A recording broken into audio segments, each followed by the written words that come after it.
Hey guys, it's Renee. So today I thought I would share with you how to make a small heart-shaped cookie cutter using foil. First, I'm going to be making the heart shape using a piece of paper, my Wilton 1M, and I'm going to trace the circle like that size of a circle. Then I'm going to cut it, then fold it in half, and then just work on the shape of the heart like this. It's actually easier if you fold it and then just work on like one side and then you just cut it like I'm doing here, because that way you can have an even shape. And that is going to be like my reference that I'm going to be basing myself for the shape. I'm going to be using some foil, aluminum foil, folding this like this in a stripe. But when I'm folding the edges, I'm going to be making sure that they are as sharp as I can make them to be, and then finally fold that. So you basically want the same like thickness of like regular cookie cutters.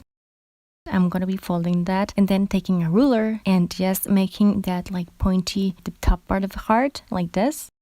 Then for the round part of the hearts, I'm going to be using my ring fingers and just wrapping that around my finger like that. Then I'm going to be working on that part of the heart. For that, these are pretty much like straight lines. And then once you get to the like pointy part, you just gotta fold it again. I'm like so pro here that I was not in frame. I'm sorry about that, but hopefully it kind of like makes sense what I did. And while I was out of frame, I just cut it that part. Since my like foil is folded, I'm going to be placing that part of this cookie cutter like inside, in between the fold. So that part is like inside the fold, like in between the fold. And I'm just going to be taping this so it doesn't move.